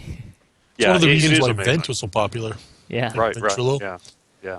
And I don't know if it's something that they did or what, but recently I've noticed that there seems to be a couple people that I play with that are a lot quieter than normal. I don't know if it was on their end or what, but it's just kind of a weird. Of course, with my setup here and recording and many other things, I actually have about a dozen different places where I can adjust my volume for the game. So, Yeah, and if right. I'm doing this, then I might adjust the volume. It gets a little crazy. But I'm always tweaking volumes everywhere. In any case, yeehaw, hallelujah, praise the Lord. Except now we got this next one, which is also kind of one of those. Yeah, I don't care about it that much. The scale and opacity of floating names can now be adjusted with sliders in the options UI settings panel. And if you want to adjust it, that's great. It's not that bothered me though. But Well, in particular, the scale is a thing. So what that means is that the NPC, sort of names, character names, monster names can now be larger or smaller. And this is in response to people with much larger monitors nowadays than they had, say, in 2006. So that if you're running, I don't even know what the modern resolutions are, super high or whatever, 4K, that sort of thing, you can actually double the size of the floaty text. And that's a pretty good thing. Additionally, then, if you're, for some reason, running on a real small monitor, like 800, 600, or, laptop screens or whatever, you can actually make it smaller as well, so it takes up less screen real estate. Yeah. I thought it was just to support an aging gamer base. Part of the issue with like the 4K monitors nowadays is they will, if a game or a software was made before that whole 4K explosion happened, it tends to make your UI stuff as well like the icons will be super small. So that'll be cool that people can actually adjust that and take advantage of their full display resolution. Yeah. The last release note of note, and there are some that I didn't read and I skipped, as is my custom. Players should now see fewer osmium processes in their computer's task manager when running the DDO client, which I'm hoping will have something to do with game performance. Even though I have a vague idea of what that means, but Hey, this is really more of a pet peeve thing. There are some people who care fairly significantly about what's in their task manager and how many Osmium processes were running and how much memory it was using. So what this basically does is it switches that from hey, we need X amount always, to just having them appear and then disappear on demand. There's basically an Osmium process for like opening the DDO store, and one for the in-game web browser, and one for X, Y, and Z. And now it rather than just sort of pre-populating all that stuff, it puts it in and takes it out as necessary. So if you don't open the DDO store, or like once you close it, that one disappears then. At least that's the way it's supposed to work, right? So, Okay. Yeah. Yeah, that's better because that can contribute to a memory leak scenario where all of a sudden you run out of space. And particularly, I think there are some people who just kind of aesthetically care about this stuff a lot. Yeah, But then there totally. are also people who maybe are running on particularly lower end computers with lower amounts of memory, and those people will see probably the best benefit from I this. just think the name is funny. Yeah. This process is so awesome, it shows up multiple times in your task manager. Yeah, I know. Rebels Candy, you can expect these items to be gone when Update 30 arrives, which is sad, but we are clearly past the end of 2015. The 2016 Players Council list was posted. Special shout out to some of the DDOcast contributors. If I missed, this is not intended to be an all-inclusive list of these contributors, just the ones that I could recognize from reading the list. Asheris, Ekric, Evenote, and Propane are all on the list. I think Confessions of the Geek Mom is on there, and there's a lot of folks. There's like 60 people on the Players Council this time around, so have fun, guys. Speak your mind. Jerry has been doing, as part of the 10th anniversary, has been doing fun facts on Twitter. So I grabbed a couple of the fun ones. The fun fact, over the past year, a character died in a raid approximately once every 2 minutes. I am proud to have contributed to that statistic. I will say that doesn't include the Shroud as well. We filtered that one out. So, Like, you mean the Shroud Part 5 death. Okay. Oh, no, heroic. I was just clarifying. The other deaths still count. Yeah. Okay. As a good. matter of fact, I think when I was looking at that list, that legendary Shroud is our current leader in player killing. I Well, I believe think that's right, yeah. I Yeah. think you posted this like right after my guild did a legendary elite shroud, and I died 32 times by myself. So it was like right around that time. So it was fun. Other fun facts: characters spend more time in Korthos Island than any other wilderness area, followed by Giant Hold. Not overly surprising. There are also over 7,000 different monsters in DDO, each with unique stats. Yep, that's a lot of monsters to handle. I can give you a sneak peek of one that else is coming this weekend as well. There are more than 2,800 NPCs in DDO. I believe it. I want to know how many unique models there are. What's the unique model combinations? That I don't know. Unique combinations? Oh, Good goodness. luck. Uh, Invisible Stalker Creature Companions. Cordovan is giving away a bunch of those in various forms. I feel we should probably mention this. You don't feel like you need to go buy one on the Shard Exchange because Cordovan has mentioned that he's going to give away a lot of them. If anyone's been watching the live streams, I mean, I've literally been dropping them by the hundreds on the servers. And I'm also keeping a list of people who, like, if you're a big creature companion consumer, like, let's say it's like, I've got 60 creature companions, Like I've Wassa got and 50 Even Note? creature... Exactly. Just PM me, all right? I will hook you up. So, yeah. Don't go I don't spend want hundreds anyone- of shards. Exactly right, yeah. The 10th anniversary is coming. Did you want to kind of give a quick sneak peek rundown of some stuff that's going on for that? Sure.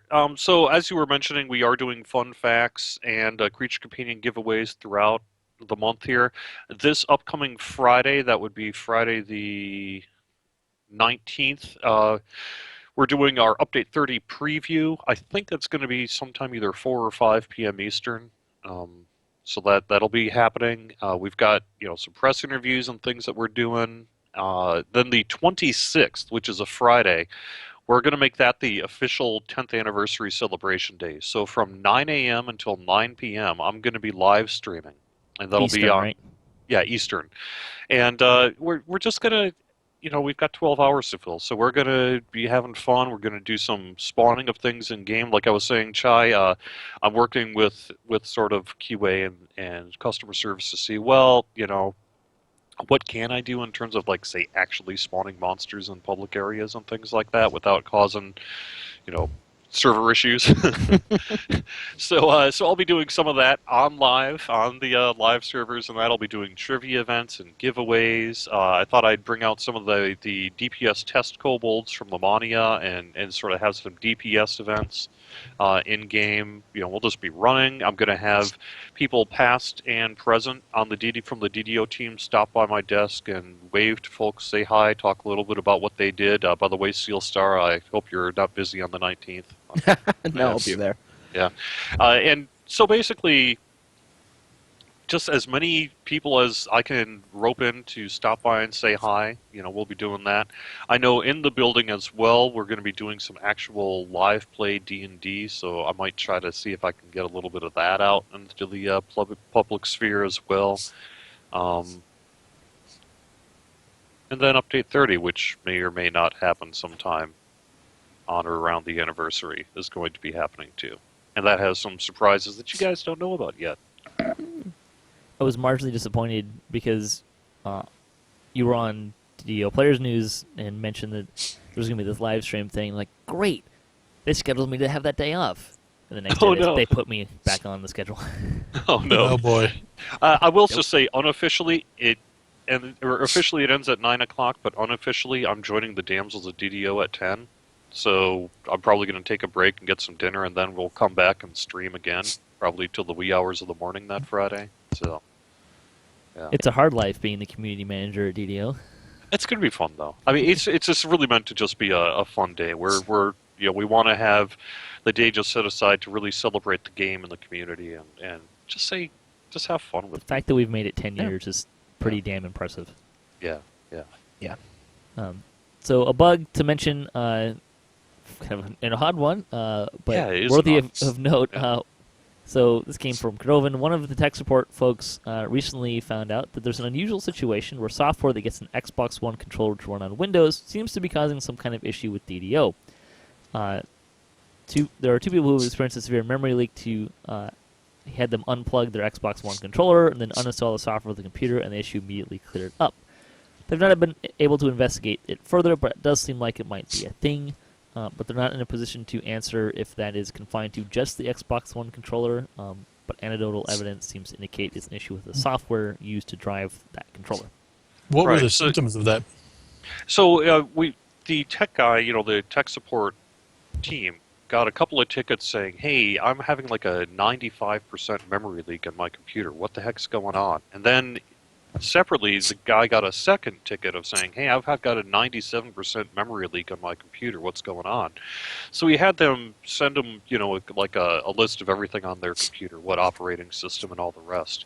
And the one thing both had absolutely the same was they were running Windows 10, and they were trying to play DDO with an Xbox One controller using the software. Sure. And so he was just like, well, just out of curiosity, try uninstalling that sort of Microsoft Xbox One controller software. And as soon as they did, it just cleared up right away. So we don't know exactly what that, like I said, we haven't really had the time to investigate it further, but it does seem like if you're having some kind of severe memory leak problem and you're using an Xbox One controller on your PC, it might be worth, checking to see if that would solve your issue. And they were trying to play the game with that controller? Well, in this case, they were, but it shouldn't really matter ultimately. I think it's really mostly a matter of there must be. I mean, it seems like there's some kind of incompatibility with the software driver that's being used to run an Xbox One controller on Windows 10, and something with DDO. I don't know what, we don't know how, but like I said, it seems to be a thing. So. I don't feel like an Xbox One controller has enough buttons. Well, people did play. We do have some people who play DDO with 360 controllers. There have been some player guides on that. So this is really just the same kind of thing. But it seems like it still feels like there's just some buttons. incompatibility going on there. And we don't, like I said, we haven't really had the time to investigate it further. This just came up, I guess, Tuesday or Wednesday of this week. But since there was a forum thread where someone was reporting that exact same issue, I popped in there to just say, hey, this might be a thing. So. Yep. The reason why I asked is because I've seen that on other forums as well. Oh, really? Oh, that's very interesting. Yeah. Yep. Okay. It might not just be DDO related then. The Xbox software has a control app. Like the driver installs like a control application that you can go map some settings, like what you want the buttons to be and stuff like that. And apparently uninstalling that has helped alleviate some of that issue as well. So somebody might be able to still install the driver and map the buttons using the DDO, like the DDO screen for that, where you tell it, I want to map this, and you have to hit the next key, and that becomes whatever that thing you pointed to was, rather than using the Xbox controller to map it to things on your keyboard, which then are mapped to DDO. Interesting. And the reason I wasn't in a position to answer if it's just the Xbox One controller is because I personally don't know if the same software is used for 360 compatibility on Windows 10. I don't know if the controllers are similar enough that it's using the same software or not. I bet it's something similar if it's not exact. Well, that's good news if it's affecting other games as well, because that means it's probably something that'll get fixed in an update for their software, and that'll just sort of fix it for DDO. Yeah. Would be the hope. Yeah. I'm gonna, for time's sake, I'm gonna start cruising through some of this stuff, but this is the easy stuff to cruise through. So, bonus days, 10% Buddy Weekend through Monday, February 15th. Happy President's Day from the U.S. If you don't know what that is, we celebrate a whole bunch of presidents, or like 3 of our 50 presidents were born within a week of each other. I don't know why, but for some reason people think it's a great time to buy a car or a mattress. What's the deal with that? I don't know. 3-day I weekend. don't know, but I sales? get that day off, and I didn't expect it until Friday at about 4 p.m. Yeah. By the way, we have Monday off. Yeah, I know. I was in the same boat. Yay for presidents. All It's a right. federal holiday, which I get off, but I don't get like MLK Day off and stuff like that. But in any case, store news: the Fiendling pet is now available. It's a little pit fiend. Although the Magma Fiendling creature companion is currently unpublished until such time as it becomes unbound, like it's supposed to be. Sales through February 18th. Monster Madness, you can get 30% off of Monster Manual, Slayer Boost, select pets and accessories, and companion name changes. You can also get a free bracelet of friends. Let's see, we'll go into community news. 2 chronicles to get through, so I'm going to cruise through them. The 177th Chronicle, 2 weeks ago, Full Moon Fury had a beginner's guide to epic levels, a nice little guide. More DDO players are streaming on Twitch, so you can check those folks out.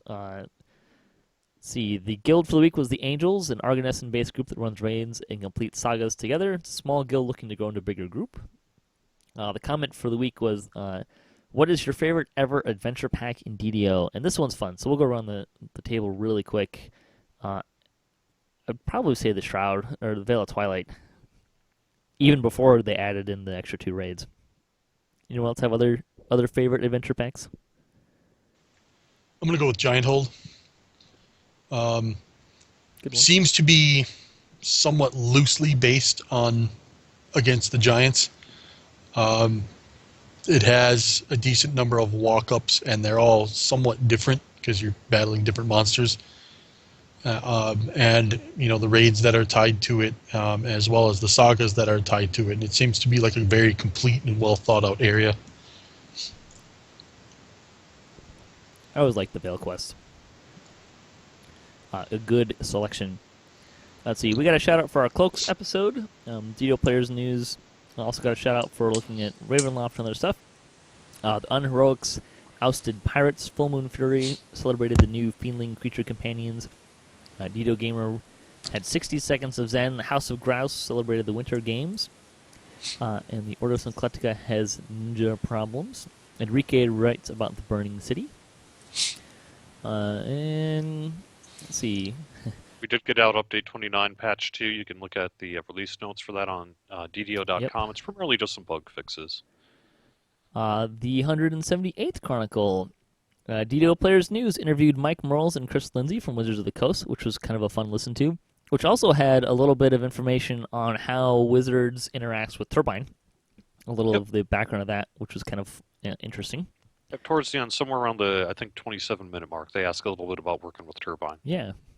Agu is back on Twitch. See, Karatamek is having an amazing race, which is a fun little crazy event. Kind of amazing race style if you've ever watched the TV show. That's this weekend. Yep, it's Sunday, right? The Howlers of Malkir are hosting a Caught in the Web teaching raid tonight.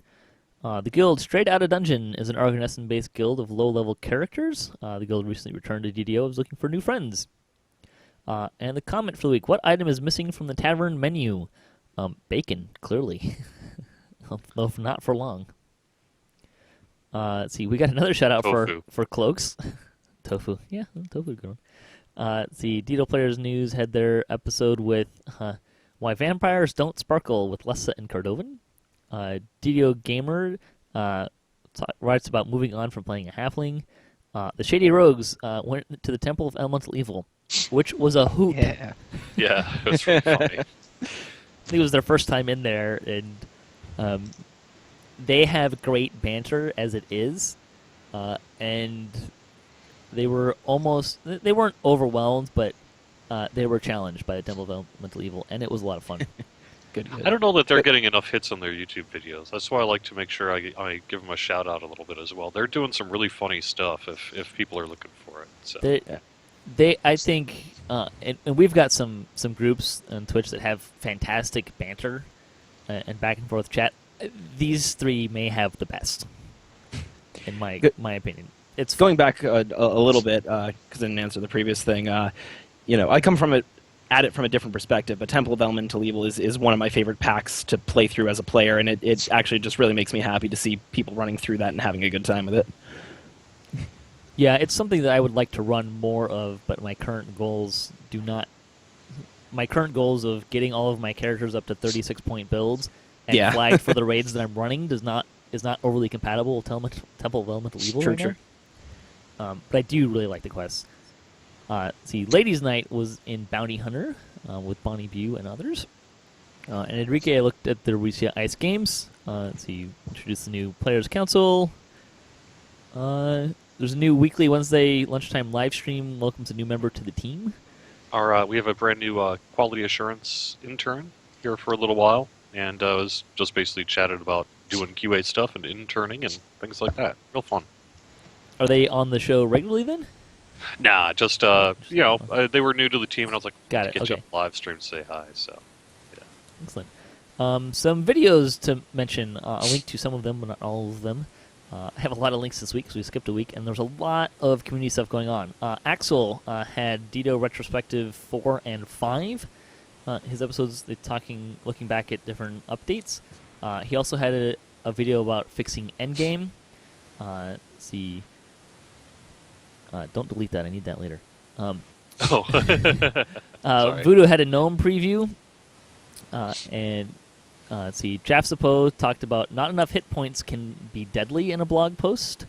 DDO Players News had their 70th and 71st episodes. Both of them also previewed gnomes independently. They had a news poll about the next creature companion, which was kind of a fun one. Enrique looking at Hiding in Plain Sight and Monster Manual 1 by the numbers, looking at how many kills that they'd accumulated in that. I would say that people who want to know the actual answer to what the next creature companion is going to be should go to Lamania, because it's available in the DDO store there. Oh, nice. Order of Skeletor looked at his Iron Ninja build. Ludwig had a reaction to DDOCast episode 415, specifically about transcripts, and it kind of went from there. If you haven't ever looked at his stuff, it is not necessarily as linear as I think most of the stuff that we do on the show, and it's kind of a free form vibe to what he does, which can be a lot of fun. And he had a little soundbite that was like Stormreach news, which was really fun to listen to. Full Moon Fury had a guide to great crossbows. Looked at the various named crossbows or great crossbows, which it was actually a pretty short list. Hopefully we'll see some more of those soon. Lorehound was on DDO, trying out DDO. They called it Nostalgia Time, and kind of was their foray into DDO, and promised more stuff there as well, so it'd be fun. And for those who don't know, Lorehound is a not new, they've been around for a while. They're an MMO and fantasy video game themed website. So they do news and reporting on the world of video games. And they recently got in touch with me to say, hey, we want to start covering DDO more. So they're going to be doing a weekly column on DDO, I think. Oh, that's fun. Mm-hmm. The more news we can get, the better. Yep. Damsels of DDO also had the 34th episode. The ladies are fun to listen to if you haven't tried them out. Forum topics. I wanted to give a shout out to this one because I thought this was a hilarious thread. I haven't looked into it for a while, and I probably should. But it was Honest Past Lives.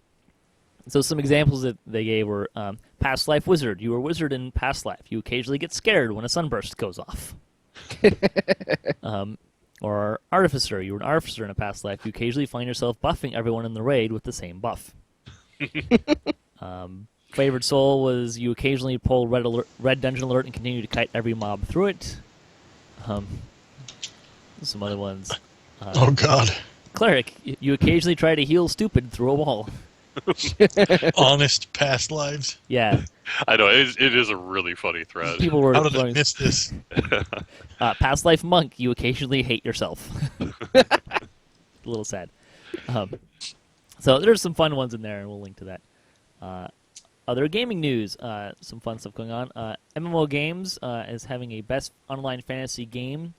I took a look at the voting. DDO is on the list. We are not last, but we are so not first either. But hey, we're on the list. That's exciting. We're towards the top half.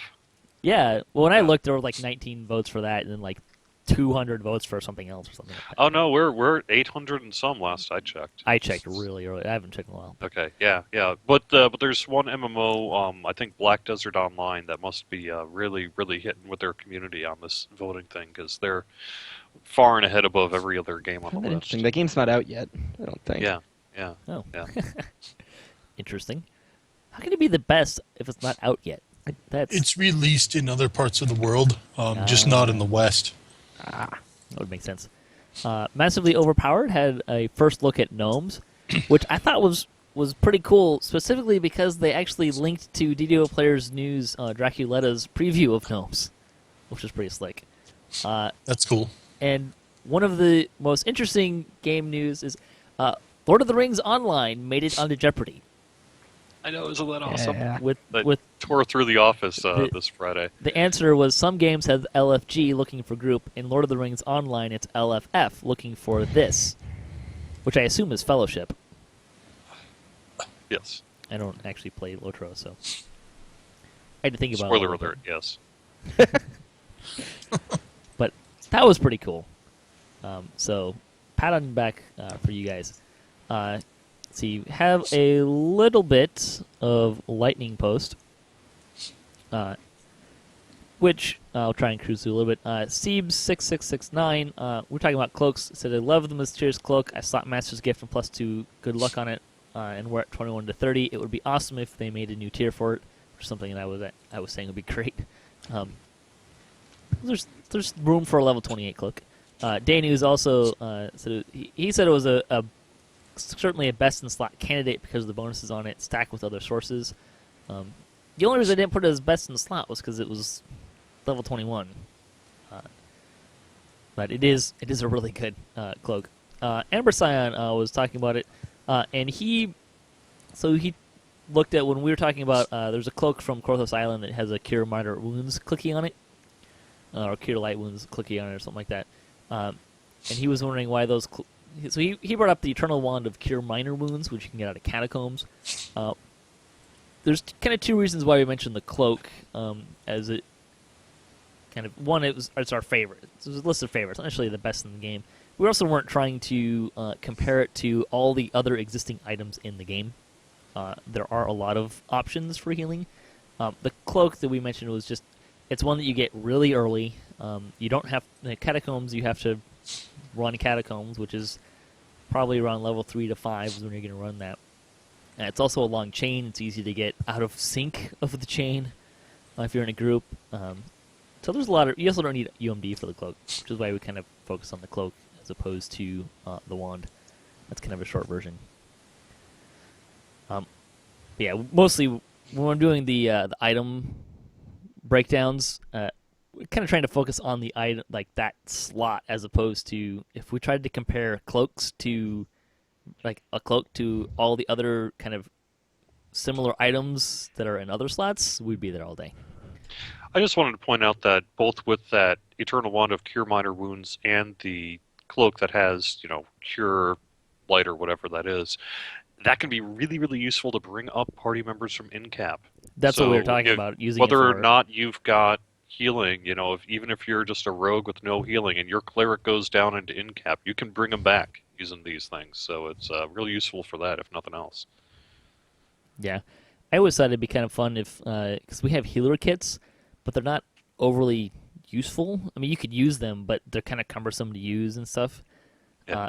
I always thought it'd be fun if, instead of them being like a kit, they were more like the artificer truck a potion thing.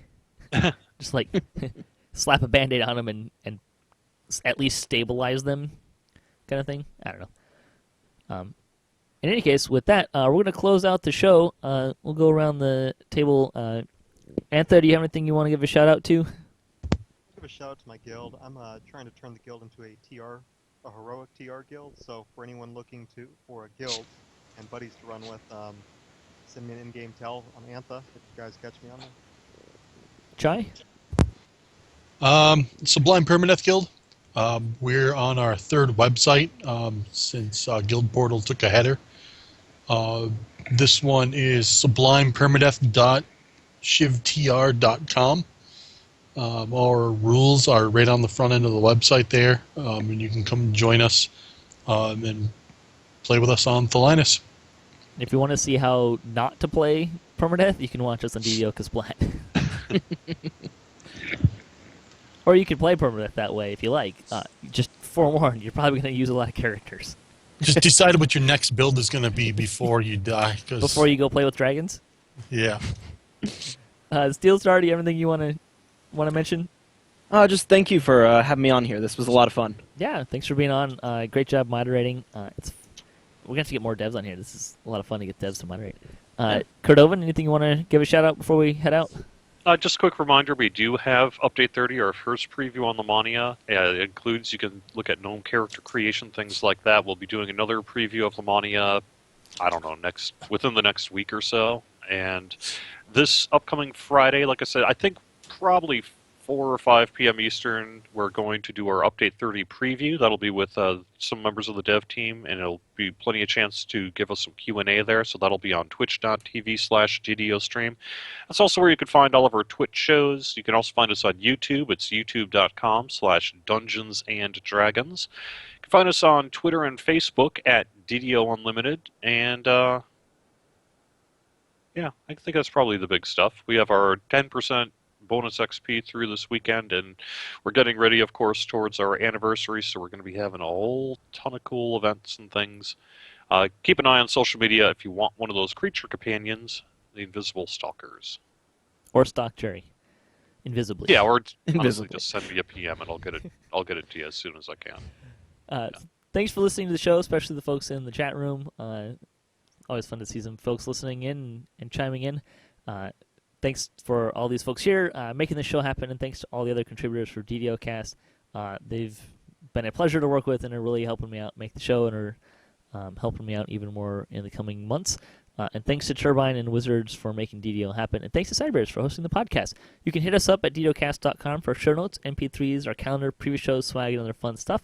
If you'd like to be a part of the show, or if you have a comment on this episode, a question you'd like to hear us answer, or a topic you'd like to hear us debate, or if you just want to say hi, leave a comment or email us DDOcast@gmail.com.